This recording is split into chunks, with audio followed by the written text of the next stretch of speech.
Je vous présente ma bibliothèque. Ma bibliothèque, elle fait la job.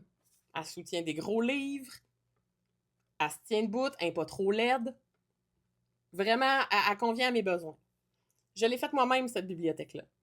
Je l'ai faite moi-même en faisant mes propres recherches. Sauf qu'en faisant mes propres recherches, je me suis rendu compte que j'avais beau avoir accès à toutes les vidéos YouTube DIY de bibliothèque du monde, il y avait encore des questions qui demeuraient sans réponse. J'ai donc dû me résoudre à consulter un expert quincaillier. Quand je suis allée chercher des planches, j'ai parlé à un monsieur qui était là parce que il y a cette expérience-là, qui est certifiée par un processus d'entrevue et des années d'expérience. Il a fait ses preuves, le monsieur. Il est reconnu par d'autres personnes qui ont des expertises comme lui.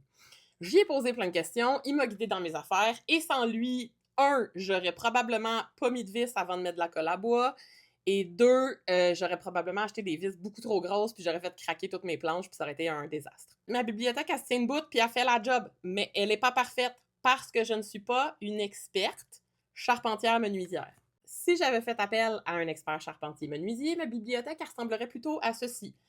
Et si j'avais fait ça, probablement qu'on verrait pas de tête de vis à découvert dedans, on verrait pas non plus encore des coulisses de colle à bois, probablement qu'il y aurait pas plein de trous parce que j'ai fait des tests puis j'ai pas vissé à la bonne place, et elle ne serait certainement pas attachée au mur avec un tie wrap.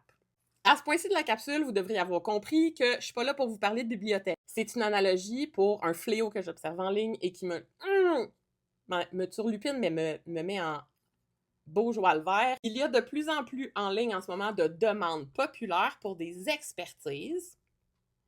Et par conséquent, parce qu'il y a de la demande, il y a des opportunités d'affaires et des opportunités de visibilité qui viennent de là, et ça peut facilement devenir des créneaux qui sont occupés par des influenceurs qui prétendent avoir des expertises et qui n'en ont pas, ou qui ont des diplômes dans certains sujets, et parce qu'ils ont des diplômes dans certains sujets, on les considère un peu comme légitimes et crédibles dans tous les sujets du monde. Dans les faits, avoir des diplômes avancés comme une maîtrise ou un doctorat, ça fait de nous des experts dans des sujets ultra pointus.